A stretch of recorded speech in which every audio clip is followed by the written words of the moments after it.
जातीय जनगणना किंवा कास्ट सेन्सस याचा उल्लेख याच्यामध्ये कुठेही नाही. काही जाती या राज्यात ओबीसी आहेत, काही जाती केंद्रात ओबीसी आहेत. देशामध्ये सगळ्या आकड्याचं सरकारनं ठरवलं तर मॅनिप्युलेशन होतं. ओबीसी आयडेंटिटी जर मोठी झाली तर हिंदुत्वाची आयडेंटिटी मागे जाऊ शकते. पण आता बीजेपीला झोडपून काढायचंच आहे तर जनगणनेतला मुद्दा बीजेपीनं हातामध्ये घेतला. म्हणून जातीय जनगणना ही अपरिहार्य आहे. 100 वर्ष RSSला झाली तरी देखील आम्हाला हिंदू एकसंघ करण्यात यश आलेलं नाही. अनेक छोट्या छोट्या जातीनं स्वतःचं अस्तित्व नंतर कळायला लागलं. जात हे वास्तव आहे. जिंदगी के साथ भी जिंदगी के बाद भी. ब्राह्मण ही सिंगल लार्जेस्ट कास्ट नाही. गुजरातमध्ये गरुडा ब्राह्मण नावाची एक जात आहे, ती शेड्यूल कास्ट आहे. प्रेक्षकांचं पुन्हा एकदा स्वागत. त्रिवेज मीडियाच्या आजच्या चर्चेमध्ये साहजिकच आपल्या सोबत महनीय अतिथी आहेत. BRSPचे राष्ट्रीय अध्यक्ष आणि भारतीय संविधानाचे तज्ज्ञ, त्याचप्रमाणे जगातल्या अनेक संविधानाचे तज्ज्ञ यांच्याशी आज आपण बोलत आहोत. केंद्र सरकारने कालच जातीनिहाय जनगणनेची अधिसूचना जारी केली आणि देशामध्ये जातीनिहाय जनगणना होणार असं एक वातावरण तयार झालं. त्यामुळे अनेक संघटना, विचारवंत, कार्यकर्ते, राजकीय पक्ष या भूमिकेवर आपलं मत मांडू इच्छित आहेत, मांडता आहेत, बोलता आहेत, चर्चा होत आहेत. पण खरंच का हे जातनिहाय जनगणना या देशामध्ये होणार आहे? कारण जातीनिहाय जनगणनेला भारतीय जनता पक्षाचा कायम विरोध राहिलेला आहे. परंतु सध्या भारतीय जनता पक्षाच्या नेतृत्वाखालील NDA सरकारनेच ही अधिसूचना जारी केली. त्यामुळे या अनुषंगानं ही जातनिहाय जनगणना देशामध्ये खरोखर होईल का, या शंकाग्रस्त प्रश्नाला घेऊन आज आपण माननीय advocate doctor Suresh Mane sir यांच्याशी बोलणार आहोत. सर, आपलं पुन्हा त्रिवेज मीडियामध्ये स्वागत. म्हणजे काय वाटतं आपल्याला की ज्या भारतीय जनता पक्षाने सातत्यानं हे म्हटलं होतं की आम्ही जातनिहाय जनगणना करणार नाही, सातत्यानं विरोध ठेवला आणि अचानक पहलगामच्या चर्चेच्या दरम्यानच त्यांनी जातीनिहाय जनगणना करण्याचा निर्णय घेतला आणि काल अधिसूचना जारी केली. काय याच्यातलं वास्तव काय आहे? पहिल्यांदा माझी टिप्पणी अशी आहे की काल या बाबतीत गृह मंत्रालयाच्या अंतर्गत जी जनगणना करणारी यंत्रणा आहे त्याला रजिस्ट्रार जनरल ऑफ इंडिया म्हणतात, RGI, यांनी या जनगणनेबाबत ऑफिशियली नोटिफिकेशन रिलीज केलं 16 जून 2025. त्या नोटिफिकेशनची ही प्रत माझ्यासमोर आहे आणि या नोटिफिकेशनमध्ये जे आपण बोलतोय त्या जातीय जनगणनेचा उल्लेखच नाही. याच्यामध्ये जो उल्लेख आहे तो नेहमीच्या पद्धतीनं होती ती जनगणना, त्याचाच फक्त उल्लेख आहे. आणि त्या जनगणनेचा कालावधी कोणता आणि केव्हापर्यंत पूर्ण होईल असाच उल्लेख या नोटिफिकेशनमध्ये आहे. त्यामुळं जातीय जनगणना किंवा कास्ट सेन्सस याचा उल्लेख याच्यामध्ये कुठेही नाही. हा नंबर 1 मुद्दा. दुसरा मुद्दा हा लॉंग पेंडिंग इश्यू आहे. आणि जात जनगणना हा जरी निर्णय केंद्र सरकारने घोषित केला असला तरी तो BJP सरकार के गले की हड्डी, म्हणजे हृदयावरती पत्थर ठेवून घेतलेला निर्णय. त्याला 2 कारणं. एक पहलगामची घटना ज्याचा तुम्ही उल्लेख केला आणि दुसरं जात जनगणनेला राष्ट्रीय स्वयंसेवक संघाचे प्रमुख डॉक्टर भागवत यांनी आदल्या दिवशी म्हणजे 1 दिवस अगोदर पंतप्रधानांशी चर्चा केल्यानंतर दिलेला समर्थनाचा हुकूम म्हणा, आदेश म्हणा, त्यानुसार ही सरकारनं जात जनगणना घोषित केली. आणि एका अर्थानं जे जातगणना आम्ही करणार नाही असं लोकसभेमध्ये ज्या सरकारच्या वतीनं, मोदी सरकारच्या वतीनं गृहराज्यमंत्री मिस्टर राय यांनी याच्या अगोदर सांगितलं होतं, त्याच्या विरोधात आता सरकारचं हे ओपिनियन आलेलं आहे आणि निर्णय आलेला आहे. आता प्रश्न आहे असा की एक तर जनगणनाच ओव्हरड्यू आहे. कारण दंड 10 वर्षानं होते. ते खरं म्हणजे 11 नंतर 21ला व्हायला पाहिजे होती, पण कोविड होता, मग पुन्हा सरकारनंच लांबवली. त्याची अनेक कारणं. आणि जात जनगणना करणं दुसरंही कारण होतं की लोकसभेच्या ज्या जागा आहेत त्या 84व्या घटना दुरुस्तीमुळे ही अटल बिहारी सरकारच्या कालखंडात आहे, त्या जागा फिक्स झालेल्या आहेत आणि त्याला जो लोकसंख्या आधार आहे तो 1971ला आहे. त्यामुळं ती 2000ची मर्यादा आता संपते. त्यामुळे पुढच्या लोकसभा निवडणुका एक तर घटना दुरुस्ती करून ते वाढवावं लागेल किंवा पुन्हा पुढची जनगणना ही आगामी लोकसभा निवडणुकीच्या अगोदर पूर्ण करावी लागेल. आणि मला वाटतं ही जनगणना आहे ना ती 27 मध्ये पूर्ण होते. 1 मार्च 2027 मध्ये पूर्ण होते. मग त्याच्यानंतर एक 6 महिने आकडे अनालिसिस, टॅब्युलेशन, डेटा विश्लेषण वगैरे होतं.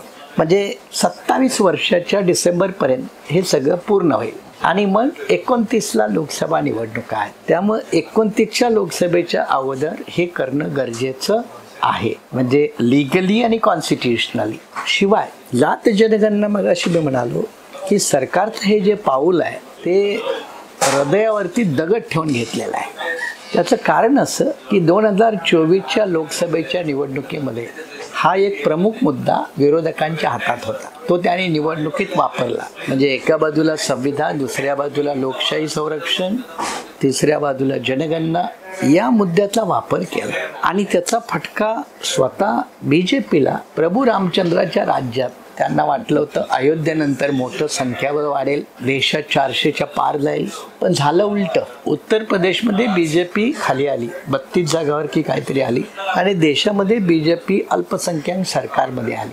त्यामुळं विरोधकाच्या हातातील मुद्दे जर निरस्त करायचे असतील तर त्यांना आम्ही घटनेशी किती प्रामाणिक आहोत हे दाखवावं लागलं. आम्ही लोकशाहीवादी किती आहोत हे दाखवावं लागलं.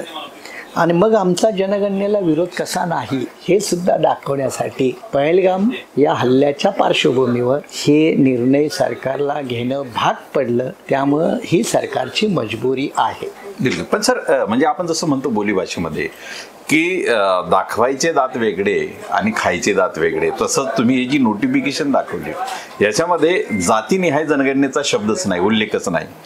पण तरी तुम्ही असं म्हटलं की निर्णय जो घेतलाय म्हणजे त्यांनी या पद्धतीनं पत्थर रखो सीने पर और मोहर लगाओ जाती के सेन्सस पर, तर मग समजा यामध्ये उल्लेखच नाहीये तर हे जाती जनगणना होणार नाही असे त्याचे स्पष्ट निर्देश आहेत की यामध्ये ते काही पोट अधिसूचना काही काढू शकतात. नेमकं काय? आता कसं आहे की जनगणना करण्याचे सिस्टम आहेत. आता ही जनगणना होणार आहे. जनगणनेची प्रोसिजर आहे. 2 टप्पे असतात. एक तुमच्या मालमत्तेची जनगणना असते, काउंटिंग असते. तुमच्या घरात TV आहे का, जनावर आहेत का वगैरे वगैरे वगैरे. तर हे मालमत्तेची जनगणना असते. आणि दुसरी जनसंख्येची जनगणना असते. आता जनसंख्येची जनगणना असते तेव्हा आपल्याकडं आतापर्यंत 4 कॉलम मोठे होते. एक SCचा, एक STचा, एक मायनॉरिटीचा आणि इतर. या इतरामध्ये OBC येत होते. भटके विमुक्त सगळे जे काय असतील इकडं तिकडं ते तिथे OBC म्हणून उल्लेख नव्हता. मग आता हा फॉर्म बदलला जाणार आहे की नाही. आणि जर सरकारची इच्छा असेल तर या फॉर्ममध्ये एक OBC कॉलम ॲड करता येईल. SC, ST, OBC, मायनॉरिटी आणि मग अन्य. आता अन्यमध्ये जनरलच्या सोबत OBC पण आहे. त्यामुळं प्रोसिजरमध्ये जो फॉर्म बनवला नाही त्याच्यामध्ये सरकारची इच्छा असेल तर ते ही येईल. अगर इच्छा नसेल तर ते कोणता तरी दुसरा मार्ग स्वीकारतील.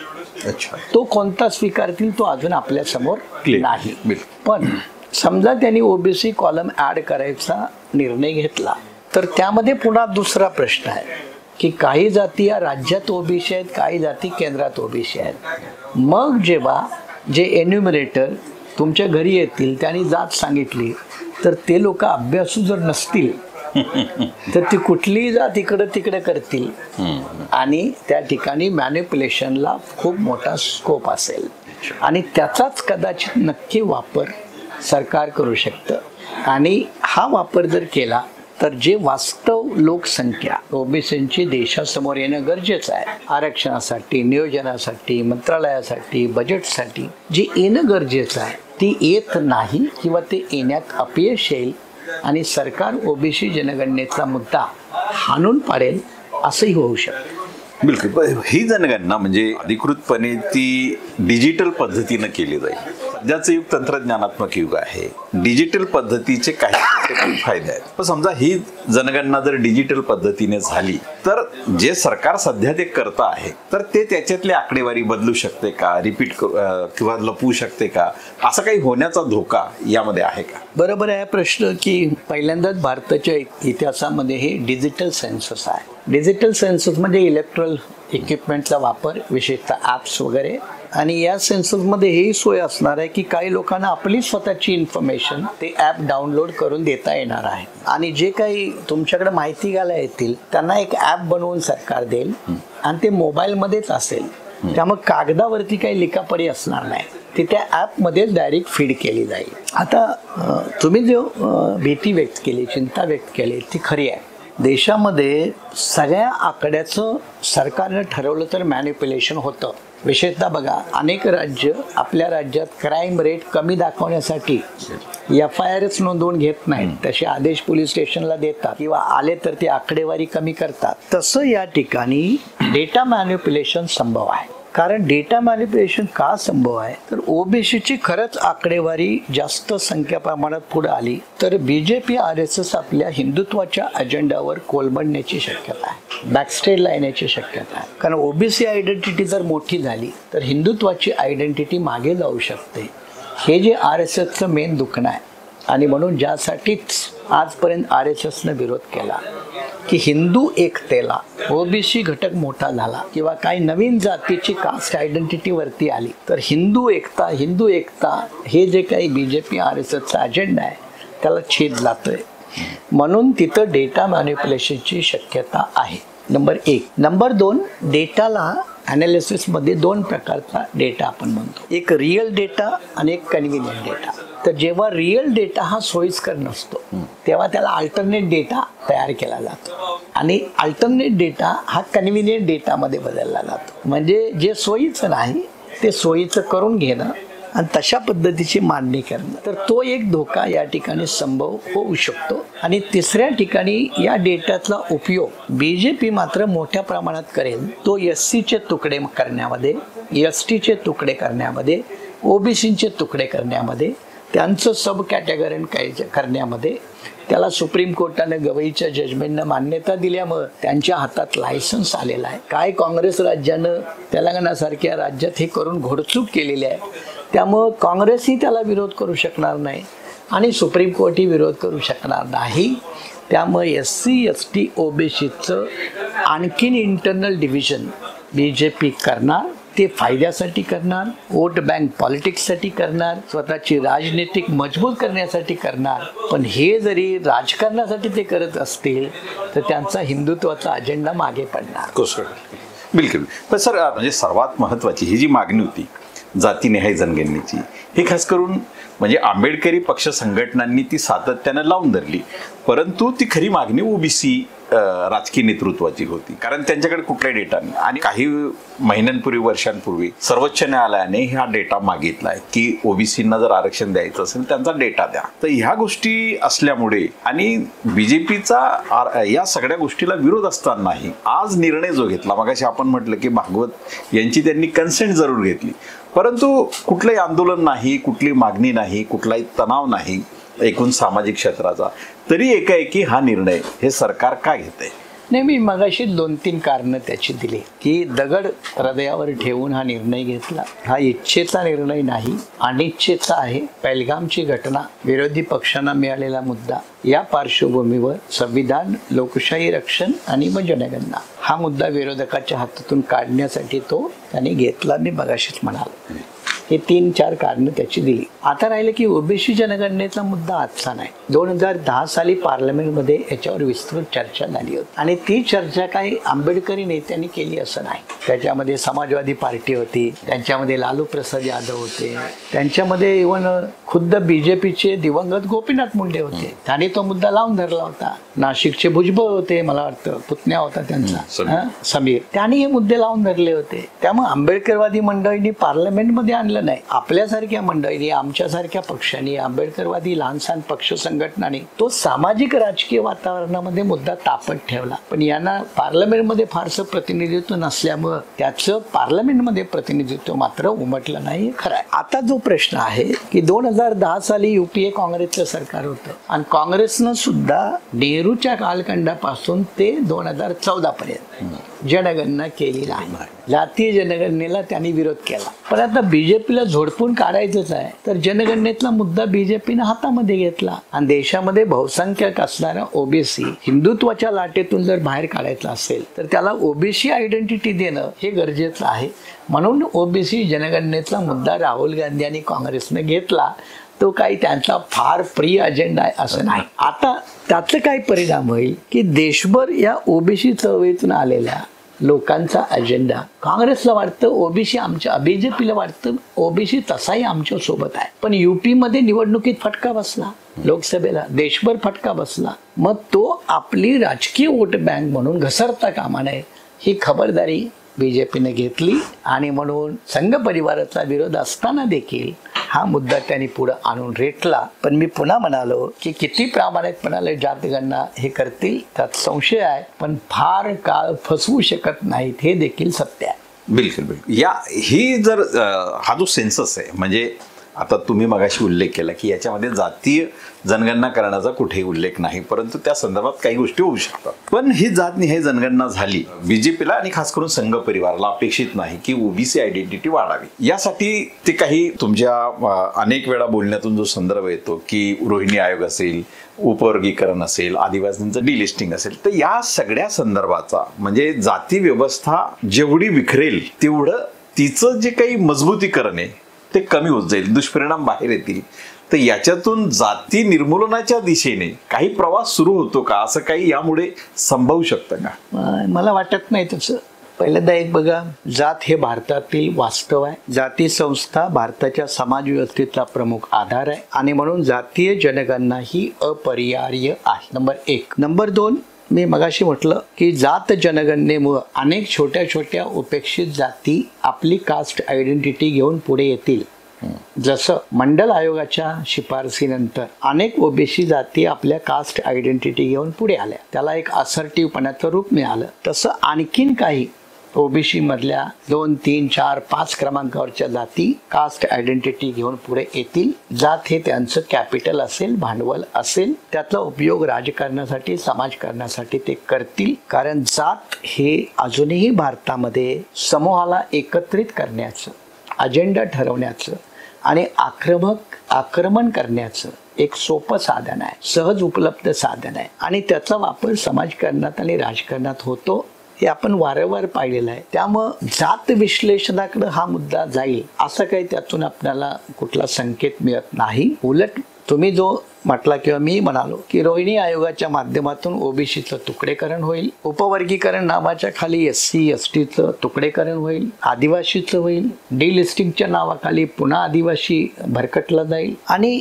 याचा फायदा पॉलिटिकली बीजेपीला होईल, राजकीय दृष्ट्या फायदा होईल. मग लोकसभेच्या जागा वाढल्या काय, नाही वाढल्या काय, त्यांना रेडीमेड चमचे दलाल मिळतीलच, दलित आदिवासीतले सगळे. त्यामुळं डिलिमिटेशन झालं तरी यांची राजकीय वोट बँक शिल्लक राहील, पण ते हिंदुत्वाच्या अजेंड्यापासून मागे सरकतील. आणि हा पराभव, हा जो हिंदू एक करण्यामध्ये आलेलं अपयश, हाच नेमका मुद्दा घेऊन RSSचे प्रमुख भागवत यांनी ज्या 2 इंटरव्ह्यू दिल्या, पाचजन्य आणि ऑर्गनायझरला, त्याच्यात त्यांनी उल्लेख केला की 100 वर्ष RSSला झाली तरी देखील आम्हाला हिंदू एकसंघ करण्यात यश आलेलं नाही, हे आमचं अपयश आहे. त्या अपयशाला जास्तीत जास्त पुन्हा प्रखर करण्याचं काम ही जनगणना करेल हे मात्र नक्की. बिलकुल सर. या देशामध्ये म्हणजे जाती व्यवस्था ही जेव्हापासून कर्मठ झाली, म्हणजे ब्रिटिशांच्या काळामध्ये 1881 ते 1931 पर्यंत जातनिहाय जनगणना होत राहिली. त्या काळामध्ये म्हणजे 4700 पेक्षा काही जातींची जनगणना त्यांनी केली. तर त्या काळामध्ये जातींची जी संख्या आली म्हणजे ती 4000 पेक्षा काही अधिक होती. परंतु मगाशी आपण म्हटलं की मंडल कमिशन नंतर अनेक आयडेंटिटी ओबीसी म्हणून आल्या. जात हे जात नाही असं म्हणतो, ती परिवर्तित नाही, फार तर धर्मांतर होऊ शकतं. परंतु तरीही ब्रिटिशांच्या काळापासून तर आज जर आपण पाहिलं तर जातीची संख्या ही वाढलेली दिसते आणि ब्रिटिश हे सामान्य जनतेपर्यंत पोहोचणारं एक प्रशासन त्यांच्याकडे होतं. तरी असं काय झालं की अनेक जाती, त्याच्यामध्ये काय झालं बघा, इंग्रजांचं हे मोठे योगदान आहे की त्यांनी देशातल्या जातीतेची सखोलपणे विस्तृतपणे नोंदी केल्या. परंतु तुम्ही ब्रिटिश काळातील काही जनगणनाचे आदेश जर पाहिले तर त्या आदेशाचा परिणाम असा झाला की मेन जात नोंदवा, पोट जाती नोंदवू नका असे आदेश आहेत 1861 वगैरे. त्यामुळं अनेक जातीची पुन्हा नोंद झाली नाही. हा एक भाग आहे. दुसरा भाग असं की उदाहरणार्थ आपल्याकडं कोली महादेव आहे. कोली महादेव आपल्या घटनेच्या पहिल्या शेड्यूलमध्ये 1950च्या ऑर्डरमध्ये आहे. तर जेव्हा ते नोंदणी करायला लोक गेले ते विचारलं तुमची जात कुठली? कोली महादेव. त्या इन्युमरेटरनी फक्त कोलीच लिहिलं, ते महादेव लिहिलं नाही. मग ते झाले कोली. सांगणाऱ्याने मोठेपणा केला. ते कोली महादेव सांगण्यापेक्षा त्यांनी नुसतं कोली केलं. काही ठिकाणी कोली महादेव असल्याने त्यांनी आम्ही हिंदू असं सांगून पुन्हा कॉम्प्लिकेशन केलं. तर अनेक जाती या जनगणना प्रक्रियेतून सुटल्या. अनेक छोट्या छोट्या जातींना स्वतःचं अस्तित्व नंतर कळायला लागलं. मग ते शोध घ्यायला लागले, अभ्यास करायला लागले, मान्य करायला लागले. आणि त्यामुळं वेगवेगळ्या राज्यातल्या सरकारांना ही पॉवर आहे की कुठल्या जातीला मान्यता देणं नाही देणं. मग त्याच्यासाठी राजकारणासाठी वोट बँकसाठी प्रत्येक राज्यातल्या सत्ताधारी पक्षांनी या जातींना मान्यता दिली आणि त्यामुळे जातीची संख्या वाढली. म्हणजे आता ओबीसीची जातीची संख्या मंडल आयोगाची आणि आताची कितीतरी फरक आहे. आता 4,500च्या पुढे गेलो आपण. ते 3,742 त्याला होतं. म्हणजे जातीची संख्या वाढली. याचं कारण जातीचं चाललेलं राजकारण हा महत्त्वाचा मुद्दा आहे. त्याला आपण इग्नोर करू शकत नाही. त्यामुळं या सेन्ससमध्ये जातीची संख्या वाढेल. पण तुम्ही प्रत्येक सेन्ससचा जर नीटपणे अभ्यास केला तर जात किंवा धर्म न मानणाऱ्या लोकांची सुद्धा संख्या आहे. रॅशनलिस्ट त्यांची ती वाढते बघा. त्यांची वाढते. 1931ला सुद्धा काही लोकांनी आम्ही जात मानत नाही, धर्म मानत नाही अशा पद्धतीने स्वतःची नोंद केलेली आहे. बिलकुल. मग कास्ट ॲनिलेशन हा ज्यांचा अजेंडा आहे, जातीचं निर्मूलन, ते याला तयार आहेत का की आम्ही जात आणि धर्म या ठिकाणी भारतीय लिहिणार? कोण आहे असं तयार? जेव्हा भारतातील लोक आणि इथली व्यवस्था, राजकीय व्यवस्था या दिशेनं जाईल तेव्हा जात निर्मूलन होईल. तेही ऑन पेपर. मनातून जायला आणखीन वर्ष लागते. तेव्हा जात हे वास्तव आहे. जिंदगी के साथ भी जिंदगी के बाद भी. पण सर जातनिहाय जनगणनेच्या आपण SC, ST, OBC यांच्यासाठी एक फायद्यांची चर्चा करतो. पण जातनिहाय जनगणनेतून जसं तुम्ही मगाशी म्हटलात की ती 2 टप्प्यात होते. म्हणजे संपत्ती काय, त्यांची आर्थिक स्थिती काय, हाही त्याच्यातून अजेंडा आहेत. वरच्या जाती ज्या आहेत, ज्यांना आपण 15% संबोधतो, त्यांच्याकडे या देशाची साधन संपत्ती मोठ्या प्रमाणात एकवटली आहे. तर या जातनिहाय जनगणनेतून ते जर बाहेर आले तर त्यांच्या विरोधातला एक उद्रेक समाजात उभा राहील याची भीती वरच्या जातींना वाटते का या जातनिहाय जनगणनेतून? हा आणखी एक महत्त्वाचा मुद्दा जो अधोरेखित करणं गरजेचं आहे. त्याचं सूत्र पहिल्यांदा आपण समजून घेऊया. सूत्र असं आहे की जात जनगणनेतला फायदा आरक्षणवाल्यांनाच होणार आहे अशी एक आपली गोड गैरसमजूत आहे. कारण आता आरक्षणाच्या नावानं काही राहिलेलं नाही. नोकऱ्या नाही, शिक्षण राहिलेलं नाही. तुटपुंज आहे, फार कमी आहे, लो लेवलवर आहे. आणि 1980-85 पासून SC, ST, OBCच्या वाट्याला आरक्षण आलं पण भागीदारी नाही आली. आणि सवर्ण वर्गाला आरक्षण नाही मिळालं पण मुक्त अर्थव्यवस्थेच्या माध्यमातून आरक्षित वर्गाला जेवढं मिळालं त्याच्यापेक्षा कितीतरी पटीनं सरकारने त्यांचा फायदा करून दिला. आरक्षणात EWS त्याचं उदाहरण आहे. महाराष्ट्रामध्ये मराठा समाजाला दिलेल्या सवलती ओबीसीच्या हे त्याचं उदाहरण आहे. अनेक राज्यामध्ये जाट किंवा समुदाय हे सुप्रीम कोर्टाने नाकारले ओबीसी मध्ये, पण त्यांना राज्याने आपापल्या यादीत टाकलं. तर अशा वर्गाला मॉनिटरी बेनिफिट, मटेरियल बेनिफिट हा मुक्त अर्थव्यवस्थेच्या माध्यमातून सरकारनं मोठ्या प्रमाणात दिलाय. त्या तुलनेत आरक्षणवाल्या वर्गाला अगदी नगण्य फायदा आहे. त्यामुळे हेही चित्र या जनगणनेच्या माध्यमातून समोर आलं तर तुम्ही जो मुद्दा म्हणाला की इथला 10-15% जो वरचा वर्ग आहे त्याचा खरंच या देशाच्या साधन संपत्तीवरती कब्जा आहे हे स्पष्ट व्हायला पुष्टी मिळेल. तसंही आता ग्लोबल वेल्थ रिपोर्ट आहे, जागतिक संपत्ती अहवाल, आणि त्या अहवालाच्या माध्यमातून भारतासमोर आर्थिक विषमतेचं प्रचंड मोठं आव्हान आहे. 1% किंवा 10% वरच्या वर्गाकडं 60-70% देशाची संपत्ती आहे आणि उर्वरित 99% लोकांकडे फार तुटपुंजी संपत्ती किंवा भागीदारी आहे. म्हणजे जेव्हा भारतीय संविधान म्हणतं की या देशात आर्थिक समता यावी तर त्याला मोडीत काढणारी धोरणं सरकारमार्फत राबवली जातात आणि त्याचा फायदा या देशातील उच्च वर्गाला होतो. हा देखील बोध स्पष्ट होण्यास या जनगणनेच्या माध्यमातून मदत होऊ शकते. हा एक पॉझिटिव्ह चांगला संकेत आहे.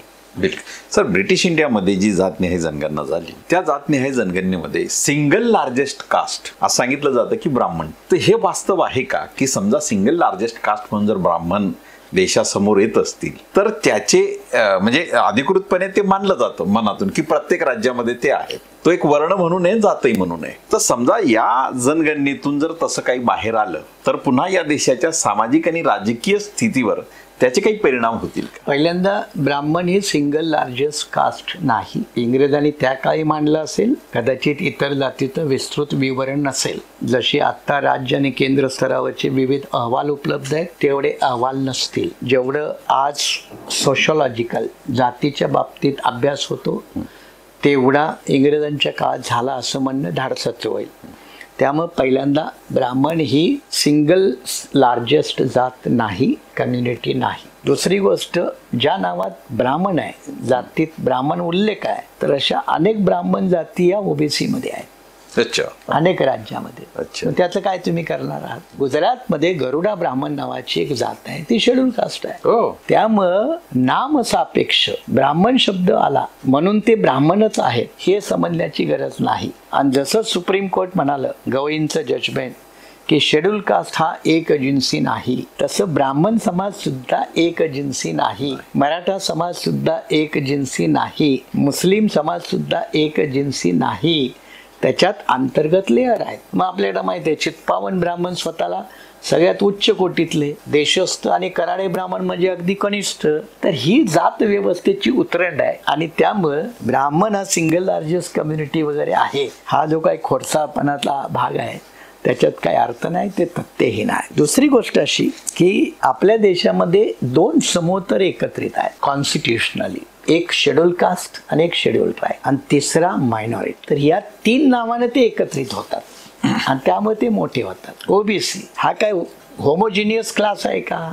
नाही, एक जिन्सी नाहीच आहे, हेट्रोजिनियस आहे. पण ओबीसी म्हणून तो मोठा आहे ना एकच्या. आणि या देशात धर्म म्हणून हिंदू मोठे आहेत. ब्राह्मणांचं काय मग मेजॉरिटी मध्ये येईल? हिंदू मध्ये मेजॉरिटी अदर दॅन ब्राह्मण हा हिंदू आहे. ब्राह्मण हिंदू आहे का? मग तो ब्राह्मणच लिहितो. काही ठिकाणी हिंदू ब्राह्मण लिहितात, पण तो ब्राह्मण लिहित असल्यामुळे मग त्यातला अर्थ काय? आणि पंजाब सारख्या राज्यात हिंदूच मायनॉरिटी मध्ये आहे तर ब्राह्मणांचं काय? केरळ, तामिळनाडू इथं ब्राह्मणांचं काय टक्केवारी? त्यामुळं नीटपणे याचा सखोलपणे सगळे फॅक्टर लक्षात घेऊन अभ्यास करून त्याची मांडणी आणि मग त्याचे अनुमान करणं फार गरजेचं आहे. एक शेवटचा प्रश्न मी या अनुषंगाने विचारतो की जातनिहाय जनगणनेमध्ये शेड्यूल कास्ट जे आहेत म्हणजे 1956 नंतर या देशामध्ये पूर्वाश्रमीचे संस्कार सोडण्यासाठी एक धर्मांतराची प्रक्रिया अवलंबली गेली आणि त्यामुळे शेड्यूल कास्ट मधून अनेक जण आपला धर्म वेगळा नोंदवतात किंवा जात नोंदवतानाही ते हिंदू हा शब्द लावत. या जातनिहाय जनगणनेतून आता या शेड्यूल कास्टच्या धर्मांतरित लोकांनी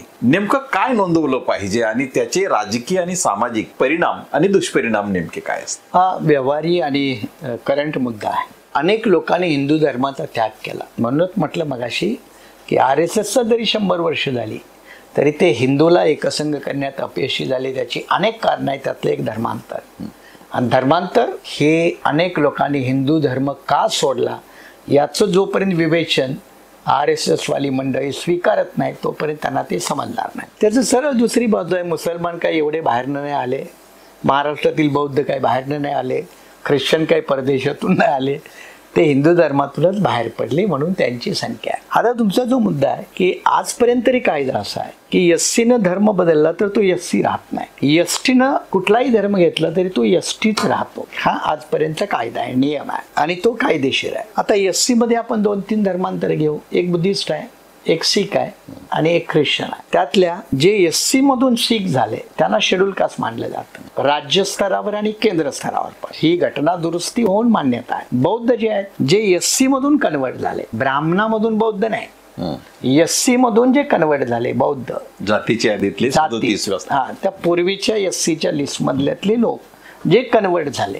त्यांना 90च्या घटना दुरुस्तीनंतर आता राज्यासोबत केंद्राचाही त्यांना तो फायदा मिळतो. आता त्यामुळे त्याने कॉलम मध्ये काय लिहावं हा जो तुमचा मुद्दा आहे, तर त्यांनी धर्मामध्ये धर्म लिहावा, धर्मामध्ये धर्म लिहावा, जो धर्म असेल तो, जो असेल तो, ख्रिश्चन शीख जो काय असेल तो. ख्रिश्चनांना तर सवलती नाहीच, प्रश्न येतो फक्त शीखाचा आणि बौद्धांचा.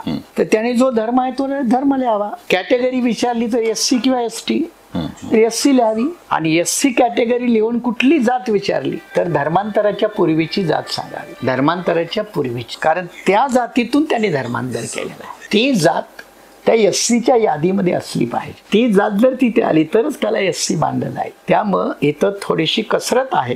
त्याने एससीच्या कॉलमला टिक करावं, धर्माच्या कॉलममध्ये बौद्धही टाकावं. आणि एससी जर लिहिल्यानंतर जात विचारली तर धर्मांतर करण्यापूर्वीची जात वाडवडिलांची जी होती ती सांगावी. बिलकुल. म्हणजे कायदेशीर दृष्ट्या योग्य, सामाजिक दृष्ट्या योग्य. त्यामुळे इथं कोणी पुन्हा आर्ग्युमेंट करेल मग आपण जात व्यवस्थेला परपेच्युएट करत नाही का?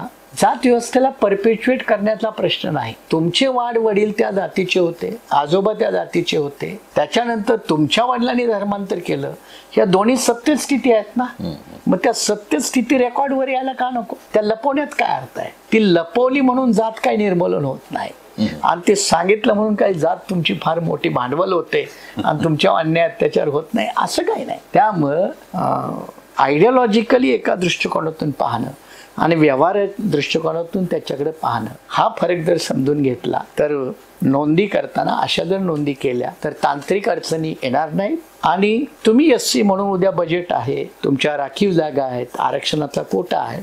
म्हणजे उदाहरणार्थ महाराष्ट्रातल्या बौद्धांनी आपण म्हणू स्पष्टपणे त्यांनी धर्माच्या कॉलममध्ये बौद्ध लिहावा.